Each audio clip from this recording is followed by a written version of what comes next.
Casting Call, bienvenue sur le podcast de la rédaction de casting.fr qui révèle ta vraie nature. Ici, on va parler casting, témoignages exclusifs, des rencontres avec des professionnels, les clés et les secrets pour devenir un artiste et surtout, en vivre. Casting Call, c'est ton nouveau coach audio qui te permet de poser ton premier pas sur ton chemin de l'éveil et de la réussite. Ose enfin devenir celui dont tu rêves. Bonjour et bienvenue sur Casting Call, le podcast de la rédaction de casting.fr. Je suis Soledad Franco et aujourd'hui, je reçois une de mes idoles, celle qui me fait danser, chanter et partager des moments merveilleux avec mes enfants.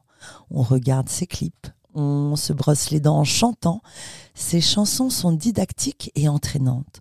Combien de fois ai-je dansé sur Se brosser les dents ou Le petit bonhomme? Je boude, je ronchonne, je ne suis plus là pour personne et je boude, je ronchonne. Aujourd'hui, j'ai l'immense plaisir de recevoir Sarah Donna. Sarah, bonjour. Bonjour Soledad. La devise de ce podcast est « Ose devenir celui dont tu rêves ».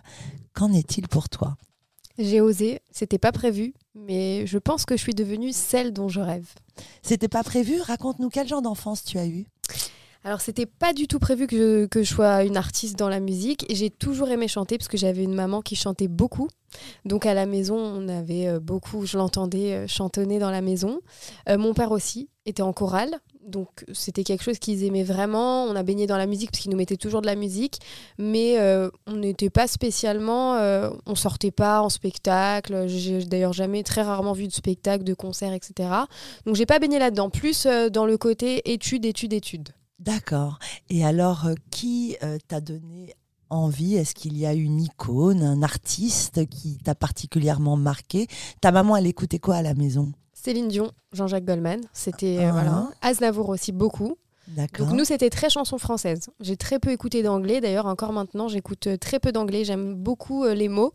Et pour ressentir des émotions, il faut que ça me parle. Comme je ne parle pas assez bien l'anglais pour comprendre et ressentir. Donc c'est vrai que moi, je suis très dans le français. Et mes parents aussi étaient beaucoup dans la chanson française. Donc on écoutait beaucoup de ça à la maison. Qui m'a donné envie, je dirais... Personne m'a vraiment donné envie parce que je pensais pas du tout en faire mon métier. C'est vrai qu'aujourd'hui, maintenant que je vis de ma passion, forcément je regarde vers le chemin de Chantal Goya ou Dorothée parce qu'elles m'inspirent beaucoup, même si on ne fait pas totalement la même chose parce que moi c'est vraiment ma marque de fabrique, c'est le ludo-éducatif. J'aime beaucoup l'apprentissage en musique, mais elles me font rêver de par leur carrière, ça c'est sûr. Mais alors, quel genre d'enfance tu as eu? Tu chantais chez toi, mais est-ce que tu as pris des cours de danse, de chant ou pas du tout? Rien. Alors je faisais de la danse classique qui n'a rien à voir. Okay. J'ai jamais pris de cours de chant. Je sais que j'ai toujours bien chanté pour les gens parce que chaque fois qu'on avait une fête, un mariage, on me mettait sur la table, allez chante-nous une chanson, les karaokés, Sarah prend le micro, j'adorais ça. Mais j'ai jamais pris de cours de chant réellement. Encore aujourd'hui, je crois que j'ai jamais vraiment pris de cours de chant à proprement parler. Et quel genre d'études tu as fait? Alors j'ai fait une filière scientifique. Ok. Voilà, Scientifique? Scientifique. Matheuse alors? Ouais, j'aime beaucoup. Waouh. Ouais, j'aime beaucoup. Disons que j'aimais bien me challenger. J'ai eu le choix de la filière S ou ES. Et j'ai voulu faire S parce que ça me passionnait bien le côté physique, chimie et sciences de la vie et de la terre. J'aimais bien en savoir un peu plus sur ce qui nous entoure. J'ai eu mon bac. Ensuite, je suis partie vivre à l'étranger, en Israël, pendant 3 ans. Et j'ai fait là-bas des études. D'accord. Mais aucun rapport avec la filière scientifique. Enfin, un peu parce que c'était de la banque et finance, mais rien à voir non plus avec la musique. Donc là, t'as quoi, 18-20 ans? Alors j'ai mon bac à 18 et je finis mes études, un billet. J'ai eu un billet de business administration là-bas. Et là, quand tu fais tes études, vraiment, tu ne t'imagines pas, tu ne t'envisages pas artiste. Vraiment. Pas du tout. Alors chaque fois qu'il y a un événement à la fac, je suis conviée à chanter. Je chante dans tous les événements de la fac. Donc tu aimes chanter et tu sais que tu as une belle voix. J'aime chanter. Alors j'ai pas The Voice. Clairement, on va pas se mentir. Je chante juste, je chante bien. J'arrive apparemment à procurer des émotions. J'aime en donner aussi. Donc voilà, je sais que je suis agréable à écouter. Et du coup, donc voilà, la fac le sait aussi. Donc chaque fête qui est organisée, je suis là pour chanter. Et j'ai pas du tout prévu d'en faire mon métier, du tout. Je suis dans mes études. En Israël. En Israël. Je rencontre mon mari via Facebook. Ok, j'adore. Voilà, qui me contacte, qui m'ajoute, c'est le coup de foudre. On reste à distance à parler pendant quelques mois. Il décide de venir me voir. Et, depuis la France ? Depuis la France. Et enfin voilà, on tombe fou amoureux et je lui dis, je finis mes études. J'adore ce genre d'histoire, j'adore. Je finis mes études et je rentre. Ok. Donc j'ai fini mon diplôme et je décide de rentrer pour lui. D'accord. Donc on décide de se marier, etc. Belle histoire, on est très amoureux. Et ça ne vient... Donc pour l'instant, je ne travaille pas, je ne fais rien de mes études, même si j'aurais pu, parce que je tombe enceinte très rapidement de mon fils. Tu deviens maman. Voilà. Ok. Et c'est vraiment quand j'ai eu mon fils que j'ai voulu lui chanter des chansons tout le temps. Forcément, hein, les berceuses au début, pour les calmer, les pleurs, etc. Et plus il a grandi, plus j'avais envie de lui chanter des chansons utiles, tant qu'à faire que les gnan gnan gnan gnan gnan gnan. Et donc on a commencé avec des petites chansons, allez, il faut se couper les ongles, on se coupe les ongles et on est de bonne humeur, des trucs comme ça. Et je voyais que ça le motivait vachement à faire les choses. Et c'est là que je me suis dit, mais attends, mais pourquoi est-ce que je ne mettrais pas des chansons ludo-éducatives ? Ça peut vraiment marcher. Et je n'en ai pas trouvé. Ça n'existe pas. Enfin, il y a des petits trucs comme ça de mascotte et tout, mais pas vraiment. Le plus grand succès qu'on connaît, c'est ABC, voilà, CD de exactement. Chantal Goya. Exactement. Mais il n'y avait pas vraiment de ludo-éducatif sur le quotidien, en fait. Et donc, je me dis, je vais réfléchir là-dessus et je décide vraiment de creuser et de créer mes propres chansons puisque ça n'existait pas. Et je décide de créer mes propres chansons et de les mettre une première écoute sur un groupe Facebook que j'ai créé de parentalité où il y a 22 000 mamans. Okay. Et de dire, montrez à vos enfants et faites-moi les retours. Et là, est-ce que tu avais déjà créé ton personnage ? Non. D'accord. Juste toi, ta voix. Voilà, exactement. Okay. J'avais dans un premier temps décidé de faire ça. Donc, après, on crée la chanson. On va un peu voir des compositeurs à droite à gauche pour créer le morceau, etc. Et tout ça. Je demande à une copine à moi si elle peut m'aider pour le clip. Donc on forme un clip maison. Donc là, il faut que je me trouve une tenue à ce moment-là. Seulement à ce moment-là. Il faut que je me trouve un nom. Forcément, je ne vais pas mettre sur YouTube rien de. D'accord. Voilà. Et donc du coup, tout se crée, mais au fur et à mesure. Mais l'idée de base a juste été de faire des chansons ludo-éducatives. Et après, tout est venu au fil du temps. Et on lance la première chanson, donc Le Petit Bonhomme. Et là, je la mets sur les réseaux sociaux, enfin sur YouTube, et carton plein. Tu cumules 146 000 abonnés sur YouTube, plus de 74 millions de vues, c'est énorme. C'est énorme. Énorme. Énorme. Alors, on avait de la chance à l'époque, aussi, il faut le dire. Hein. C'est que depuis peu, on a sur YouTube une loi qui n'aide pas du tout les artistes pour enfants. C'est une loi qui s'appelle la loi COPPA. Qui vise à protéger les enfants. Donc ça, c'est bien des réseaux pédophiles sur Internet, en fait, parce qu'on a remarqué qu'il y avait pas mal de pédophiles qui commençaient à discuter avec des enfants via nos vidéos, en fait, dans les commentaires. Du coup, il y a une loi COPPA qui est passée et qui, du coup, a empêché tout ça. C'est-à-dire que si on regarde une vidéo de moi, derrière, ça enchaînait sur toutes les autres avant. Maintenant, on passe à autre chose. Il n'y a plus possibilité de commentaires. Moi, j'adorais communiquer avec les enfants. Il y a toutes ces choses-là, il n'y a plus de pubs ciblées. Voilà, il y a plein de choses qui font qu'une chaîne pour enfants, l'algorithme d'avant n'est plus l'algorithme d'aujourd'hui. D'accord. Donc ça m'a vachement aidé pour mes 75 millions de vues. Je vais pas le nier. Mais le fait est que quelqu'un qui avait écouté la chanson, il avait aimé, il en voulait d'autres. D'accord. Donc on en a mis d'autres, wow. Forcément. Et c'est comme ça que l'aventure a commencé. Et qu'en fait, je suis devenue une chanteuse pour enfants. Au début, j'avais même pas prévu de faire un spectacle. Et ton mari, il était OK avec ça ? Complètement. Il adorait, il trouvait ça génial. Mon mari parle de moi à tout le monde. Donc, on l'adore. Ouais, et donc là, naît le personnage de Sarounette. Sarounette. Exactement. Avec une très jolie tenue. Moi, je t'ai vu en spectacle. Il y a des produits dérivés. Et là, l'histoire réelle commence. Tu deviens artiste et tu commences à en vivre. Alors, je deviens artiste grâce à mon producteur Alain Asseraf, en fait, qui, lors d'une rencontre, je lui dis que je cherche un producteur de spectacle parce que maintenant, j'ai un petit album et que j'aimerais bien monter sur scène. J'ai beaucoup de demandes, les enfants veulent me voir. Je pense qu'il y a matière à faire un beau spectacle. Comment tu rencontres ce producteur ? Par le biais d'un oncle à moi, qui lui parle de moi, mais au début, il n'est pas intéressé parce qu'il produit beaucoup de spectacles, donc au début, il n'est pas C'est dedans. ça, présente-nous Alain Seraf. Voilà, donc au début, il est. Alors, c'est un producteur de spectacles qui produit beaucoup de spectacles, pas du tout pour jeune public à la base, et qui entend parler de moi, mais bon, il n'a pas le temps, il est toujours overbooké, il a plein de rendez-vous, de tournées, de choses, etc. Mais la vie fait qu'on finit quand même par se rencontrer par d'autres tourneurs. On rencontre des tourneurs qui sont intéressés par nous et qui contactent Alain en fait pour voir avec lui. Et du coup, il dit c'est marrant, on m'en a parlé de cette fille il n'y a pas longtemps et tout. Bon, je suis à Paris bientôt, je veux la rencontrer. Et là, on se rencontre et ça se passe tout de suite hyper bien. C'est vraiment un coup de cœur vraiment musical. Il adhère totalement. Il voit en fait que je vibre pour ce que je fais, que c'est pas business, marketing, que c'est vraiment j'aime ça, je veux faire ça, j'aime chanter pour les enfants, j'aime que tu as eu une idée aussi. Que j'ai eu une idée exactement et il me dit moi je vais te produire un spectacle. Okay. Et donc de là, il met les moyens en place pour me produire ce spectacle-là qui a joué au Théâtre du Gymnase. Ça s'est super bien passé, ça a été un grand succès. Un grand succès, j'y ai assisté. Exactement. Et là, le Covid est passé par là. Et ça très peu de temps après d'ailleurs. Oui, très peu de temps très après. Peu de temps très après. Peu de temps après, on venait de finir en fait et le Covid. Donc là, on s'est dit, ça a été en stand-by pendant 2 ans. On s'est dit, il y avait rien à faire, quoi. Et j'ai eu la chance après de rencontrer des gens qui m'ont mis en relation avec Robert Laffont. Parce que c'était mon rêve. Parce que ce que tu ne dis pas, c'est que tu es très, très travailleuse. Qu'est-ce que tu as fait pendant le Covid ? Pendant le Covid, j'ai réfléchi donc du coup à un 2e album et j'ai eu envie d'écrire un livre qui raconterait les histoires de mes chansons. Donc ce 2e album, c'est l'album Les Arcs-en-Ciel. C'est ça.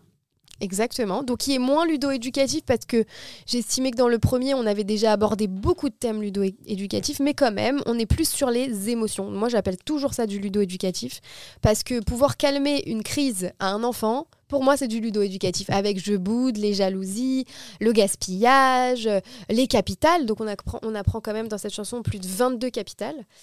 Donc voilà, c'est un super album que j'adore. Et ce que j'aime dans ton univers, Sarah, c'est que tu oses encore avoir un univers. Moi je ne cesse de penser à Chantal Goya, qui est une autre icône que j'aime énormément, parce que tu oses offrir aux enfants encore cette espièglerie, ce monde gentil et ce monde éducatif, parce que les gamines à 7 ans, 8 ans, c'est du Weshden, Coco, Hors de ma vue, etc. Je critique pas Weshden, on adore, je danse sur Weshden. Mais trop vite, les enfants sont propulsés, d'après moi, dans un univers Instagram, etc. Et toi, tu proposes de garder cette enfance et de justement... À travers le chant, on parle de sophrologie, on parle de toutes ces alternatives pour tous ces enfants, trop d'écran, trop d'agressivité, etc. Et ton univers à toi, il offre justement un monde encore merveilleux à ces enfants. Parle-nous du livre qui accompagne l'album. Donc pendant 1 an à peu près, j'ai réfléchi et je me suis dit que c'est vrai que les enfants adorent savoir les histoires des chansons. Ils me posent toujours plein de questions à la sortie des spectacles. Et je me suis dit ce serait bien justement de mettre dans un livre... En fait, moi j'avais dans l'idée à la base des Martines. Comme les Martines quand on était jeune. Et je me suis dit, Sarah Donna chez le dentiste, Sarah Donna se brosse les dents, Sarah Donna, etc. Et donc... là, c'est les vacances de Sarah Donna. Voilà. Donc c'est un format un peu différent qu'on a bien pensé avec Robert Laffont. Du coup, j'ai rencontré Jérôme Attal, un auteur à succès, avec qui j'ai coécrit Mais comment tu l'as rencontré ? Tu les contactes ? Par le biais d'Alain Asseraf. Alain Asseraf me présente à la base Rodolphe Dardalon. J'insiste un peu parce que lorsque tu dis il y a eu le Covid et puis après en fait derrière Sarah Donna et ce monde merveilleux que tu offres aux enfants, il y a énormément de travail. Il y a énormément d'heures de travail, de créativité, d'imagination, parfois de douleur et parfois des échecs. Donc c'est important de le rappeler. Ah mais bien sûr. De toute façon, je pense que beaucoup, ce sont les rencontres. Je pense. Qu'on se crée. Et T'as pas attendu chez toi, personne n'est venu te chercher chez toi. Non, qu'on se crée. J'ai eu la chance d'avoir Alain sur ma route qui m'a présenté Rodolphe Zardalon, qui s'occupe du label de musique Roy Music, qui sont aussi éditeurs. Et ils devaient boire un verre pour un projet aucun rapport avec moi. Et je suis venue, je suis passée. Et on a papoté et je lui ai dit que je cherchais un auteur pour mon 2e album. Est-ce qu'il connaissait quelqu'un qui serait bien pour du ludo-éducatif, parce que j'ai plein d'idées, mais c'est vrai que je suis pas auteur et que voilà, ça s'invente pas d'écrire des vers et des rimes, etc. Et il m'a dit mais oui, mais moi j'ai Jérôme dans mon label qui est super, Jérôme Attal. Il m'a mis en contact avec. Okay. On a tout de suite accroché. Bon, en réalité, j'ai pas vraiment de gens avec qui j'ai pas accroché. Pour être sincère, voilà, c'est tout de suite bien passé. On a écrit le 2e album, je crois, en 1 mois. Waouh. Ça a été du tac au tac. Alors lui, il est d'une rapidité et d'une efficacité. Vraiment, j'ai jamais rencontré ça dans ma vie, quoi. Je lui envoie le contenu de ce que je veux dire dans la chanson. Il m'envoie une V1 2 minutes après. Je fais, mais c'est pas possible. C'est vraiment un Parce génie. que tu es inspirante, Sarah. Non, mais c'est vraiment... C'est ça le truc. C'est un vrai génie aussi. Et du coup, il est auteur de livres jeunesse chez Robert Laffont. Ah, ok. Et il me dit, mais toi, ton projet de livre, mais tout de suite, je te prends rendez-vous avec Robert Laffont, avec mon éditrice, on va leur en parler, etc. Je suis sûre que ça va leur plaire. On va au rendez-vous, ça leur plaît énormément, ils veulent faire un livre avec moi, etc. Les illustrations sont merveilleuses. Et là se pose le problème de mon nom d'artiste, parce qu'en fait, moi, jusqu'à présent, et comme je te l'ai dit dès le départ, j'ai fait ça comme ça. Sarounette. Voilà, Sarounette, c'est mon surnom depuis que je suis petite. Hop, on y va, Sarounette, etc. Je me suis pas vraiment posé de questions sur rien. Voilà. Et en fait, quand on se retrouve dans des usines telles que Robert Laffont, etc., avec des vrais contrats béton, etc., on peut pas faire ce qu'on veut. On a du juridique derrière qui vérifie tout. Est-ce que ton nom t'appartient? Est-ce que tu l'as bien déposé? Est-ce qu'il peut y avoir tel ou tel problème? Est-ce que si, est-ce que ça? Et là, sont soulevées beaucoup de questions qui font qu'on ne peut pas s'amuser parce que derrière, il y a 10 000 exemplaires qui sont imprimés et que voilà, on ne peut pas se retrouver avec des... Et donc, j'ai préféré changer de nom. Changer de nom. Et je me suis dit que les enfants m'aiment pour ce que je suis, pour ce que je représente, et que ça mettra un petit temps à s'adapter, mais je préfère faire les choses bien, ne pas avoir de problème. Et puis c'est une évolution aussi. Sarounette, voilà. Il y avait quelque chose, je le fais dans ma cuisine, en train de penser à mon propre enfant, et puis finalement là... Tu deviens une vraie artiste face à un large public. C'est devenu quand même beaucoup plus professionnel parce que cet album a été fait avec un label de musique qui m'a mis des vrais professionnels qu'on a enregistré quand même au studio haut de gamme qui a reçu Céline Dion, Lara Fabian, etc. Donc un vrai studio. Les vacances de Sarah Donna, le livre, c'est quand même Robert Laffont. Donc voilà, c'est quelque chose de beaucoup plus professionnel. Et puis de toute façon, je revenais après 2 ans de Covid. Je me suis dit, tu sais quoi ? Repars de zéro, t'arrives, tu fais ton annonce, nouveau nom, nouveau look, et tu sors ton album. Et les gens ont suivi. Les gens ont suivi, les gens adorent mon... Enfin voilà, je dirais même pas qu'ils adorent mon nouveau personnage parce que je suis la même. Tu es la même. C'est juste qu'ils aiment bien cette fraîcheur aussi qu'ils trouvent dans cet album parce qu'il est très pop.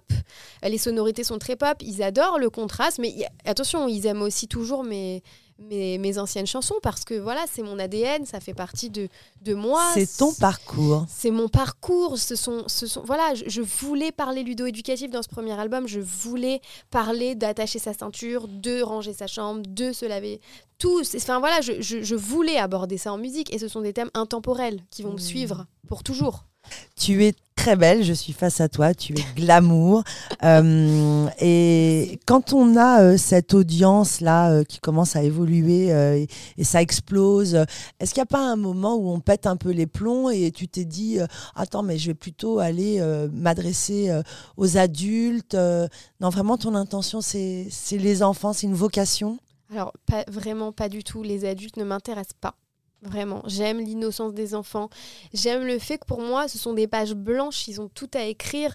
Et j'aime le public enfant et jamais je changerai, vraiment jamais. Et ça, je le dis tout le temps parce qu'on me pose toujours la question en plateau.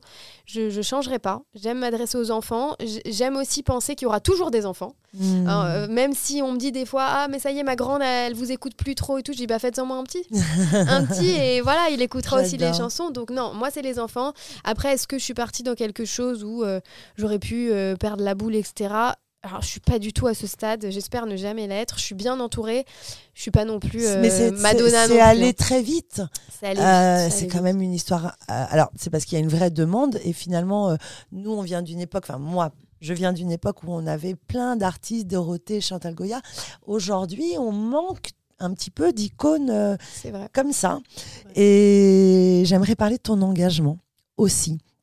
Ton engagement, tu es une véritable artiste humaniste. Parle-moi un peu de comment gérer ses émotions avec les jalousies, la culture de la chanson. Ben moi, j'ai grandi en musique, c'est-à-dire que dès que j'avais une émotion dans ma vie, quelle qu'elle soit, positive ou négative, il me fallait de la musique. J'ai besoin de musique pour penser à autre chose, j'ai besoin de musique pour me nourrir, j'ai besoin de musique pour pleurer, j'ai besoin de musique pour tout. Donc il était évident qu'il fallait que j'aborde à un moment les émotions. En plus, c'est vraiment quelque chose de tellement complexe avec les enfants. Moi, je le vois avec mes enfants. Mon fils, je vais lui tracer un trait pas droit, il va se rouler par terre.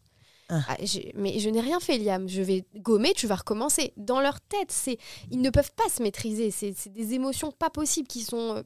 pi 25 par rapport à ce que nous on peut ressentir sur le moment même. Donc je pense que la musique peut que les apaiser et en plus leur faire passer des messages avec des phrases qui textualisent exactement ce qu'ils ressentent dans leur tête. Tu boudes, tu ronchonnes. Moi j'ai fait, je fronce mes 2 sourcils, je croise les bras, hausse les épaules. C'est-à-dire que tu ne sais pas que tu boudes, mais je vais te dire ce qui se passe pour que tu saches que ça veut dire bouder. Et en fait, soudain tu vas te questionner, tu vas faire une grimace à ton chagrin et tu vas voir que ton monde va changer. Et en fait, c'est vraiment ça que j'ai voulu faire dans cet album, parler aussi des jalousies, mais un peu en dérision, un peu un battle comme ça. Ouais, t'as eu une glace, t'as eu un truc, et moi, j'ai pas eu ça. Parce que ça passe mieux en musique. Ça passe mieux en musique, et écouter des mélodies et lire des livres, ça vaut peut-être mieux parfois que d'emmener ses enfants chez le psy. C'est une petite chose que je pense. Votre actualité, ton actualité, tu joues au Maroc en mai. Oui. Raconte-nous. J'ai eu l'opportunité par un tourneur marocain, bon, toujours grâce à Alain Asseraf, qui connaît un tourneur marocain, qui est venu à mon spectacle, qui a adoré le spectacle et qui est sûr que les Marocains vont adorer. En plus, j'ai beaucoup de vues. Donc c'est un nouveau spectacle? Non, c'est le même spectacle, mais qui sera joué au Maroc. En chantant? Le voyage en chantant. Ah, ok, exactement. Très bien. Et du coup, on part au Maroc en mai, parce que j'ai beaucoup de vues sur YouTube qui viennent du Maroc, donc ça aide. Et je sais que j'ai beaucoup de gens aussi qui me suivent du Maroc, qui m'écrivent, donc on va jouer en mai. Puis on jouera, comme j'ai beaucoup de demandes sur Paris, mais j'avais déjà joué jusqu'au mois de février, c'était pas du tout prévu que je rejoue avant la rentrée, mais on a quand même ajouté 2 dates là en juin. En juin, alors attention parce qu'il reste très peu de place là. C'est ça, on a mis en ligne hier et c'est déjà quasi complet pour les 2 dates, donc foncez si vous voulez venir. Et en octobre également, il me semble. Alors à partir du mois d'octobre, on va tourner. Ah, tu pars en tournée. Voilà, donc on n'a pas défini encore exactement les dates, mais on est en train de mettre en place une tournée dans les grandes villes, Marseille, Lyon, Toulouse, Nice. Voilà, on a sûrement 2 dates qui s'ajouteront, mais pour l'instant, c'est ce qu'on aimerait faire et je referai des dates à Paris. Quel est ton plus beau souvenir artistique ? Mon plus beau souvenir artistique, c'est peut-être le spectacle, oui, mais c'est peut-être la rencontre avec les gens après le spectacle. Tout de suite à chaud, là. Quand ils arrivent et qu'ils nous disent exactement ce qu'ils ont pensé. Et quand j'entends les parents dire « On a passé toute la famille un moment hors du temps, c'était exceptionnel. » De voir les enfants, les yeux des enfants qui brillent, qui sont émerveillés de me voir. Alors que, bon, voilà, moi, forcément, je ne me perçois pas comme ça, puisque je suis moi, Sarah, mais eux, ils me perçoivent vraiment comme une princesse Disney qui sort d'un monde inconnu, mais moi, je vais rentrer chez moi et je vais faire ma machine, quoi. Donc, c'est vrai que ce contraste-là, j'adore me sentir un peu quelqu'un pour eux, et dans les yeux des enfants, les bisous, les câlins, les cadeaux, les bracelets, tout, voilà, ça, c'est vraiment... Comment a réagi ton environnement, enfin, tes amis, ta famille ? Comment ils t'ont soutenu ? Tu as rencontré, je ne sais pas, parfois des jalousies, parce que c'est pas évident d'avoir une amie qui se lance comme ça. Oui, j'ai eu pas mal. Alors, la plupart des gens qui m'entourent sont bienveillants et fiers de moi et me soutiennent à fond parce qu'ils savent très bien que c'est ma vie, que je vis pour ça et que je ferai ça toute ma vie, même si demain ça doit ne plus trop marcher ou quoi, je continuerai à chanter, à faire des vidéos parce que c'est ce que j'aime faire, donc je n'ai rien à perdre. Mais forcément, oui, ça attise aussi pas mal de jalousie, de gens malveillants qui veulent forcément nous nuire. Et faut s'accrocher parce que quand on a un rêve, rien ne peut nous arrêter. Et je pense que c'est le plus important. Aujourd'hui, si c'était à refaire, tu le referais entièrement ? Alors, pas tout pareil, mais c'est sûr que je le referai parce que cette idée-là, elle m'est venue en tête et c'était impossible de m'en défaire. En plus, je suis obsessionnelle, donc ça veut dire que moi, j'ai une idée en tête, il faut que je fonce. Et je suis impatiente, donc il faut que ce soit tout de suite. Mais oui, je prendrai plus de précautions, disons. Je me suis un peu lancée trop rapidement, sans réfléchir à des choses. Avec beaucoup d'authenticité et cette audace que tu as et surtout cette passion. Et pour chanter avec les enfants, il faut être soi-même une âme pure. C'est vrai, mais et parfois... c'est ce que je ressens quand je te reçois. C'est gentil, mais c'est vrai que parfois on veut faire trop vite et on a l'impression qu'on vit dans un monde de bisounours et qu'en fait rien ne pourra nous arriver. Et du coup, c'est vrai qu'on fait des erreurs qu'on peut payer après très cher. Donc quand même, moi, si j'ai un conseil à donner aux artistes, c'est vrai, même si on peut toucher du doigt notre rêve, on sent que ça va se réaliser, etc., de quand même s'entourer de professionnels pour prendre des infos, savoir... Voilà, tout n'est pas tout rose, tout n'est pas tout beau tout le temps, même si on sourit, qu'on garde la pêche et la foi, mais il faut quand même savoir s'entourer de professionnels pour ne pas faire de bêtises. Qu'est-ce qu'on peut te souhaiter pour la suite ? Que ça continue, que je fasse encore plein d'albums, plein de vidéos, que je sois plus vue encore. Voilà, moi j'aimerais vraiment me faire connaître de tous les enfants de France déjà. Après, bon, si ça peut s'exporter dans les pays francophones, j'aimerais beaucoup, mais déjà que tous les foyers français puissent... écouter mes chansons dans leur quotidien et que ça puisse aussi les aider. C'est mon rêve. Et qu'est-ce que tu donnerais comme conseil à toutes ces femmes qui rêvent d'entamer une carrière artistique, de s'inscrire à une formation ? Parce que je suis assez époustouflée parce que tu es quand même atypique. Les artistes galèrent des années. Les artistes se forment, vont dans des écoles. Moi, ce que j'aime, c'est que tu as eu une idée. Cette idée, elle a été authentique parce qu'elle a été éveillée par l'amour de ton enfant. Donc, ça prouve bien que quand c'est authentique, on se lance. Tu as su utiliser les réseaux et tu t'es lancée. Mais tu sais que c'est rarissime. J'en rencontre beaucoup des artistes. Si quelqu'un veut se lancer, quel conseil tu lui donnerais ? Moi, je sais que si j'ai pu le faire, c'est parce que j'ai eu le soutien de mon mari qui m'a dit j'avais pas de pression de travail. Donc ça a joué aussi parce que j'aurais pu être dans un moment où j'ai pas le temps. Donc et le regard de quelqu'un qui croit en toi. Qui croit c'est même plus que croire en moi, c'est un regard... Pour lui, je suis tout. Je peux être tout, je peux devenir ce que je veux du jour au lendemain. Donc forcément, ça donne des ailes. Et mon entourage, tout le monde a cru en l'idée tout de suite. Tout le monde m'a dit mais oui. Et surtout, je n'avais rien à perdre. Et en fait, c'est ça que j'aimerais dire aux femmes qui veulent se lancer. On n'a rien à perdre. Ok, de nos jours, on a les réseaux sociaux qui nous permettent de mettre une vidéo en 4 secondes. Donc, lance-toi. Si ton concept te plaît, si tu as un truc, tu verras tout de suite les retombées. Et au pire, ça marche pas. Bon, t'auras fait une vidéo, t'auras peut-être mis un peu de sous. C'est pas la fin du monde. Lance-toi, essaye. Et si ça marche, ça marche. Si ça marche pas, t'auras fait un kiff. L'album s'appelle Les Arcs-en-Ciel.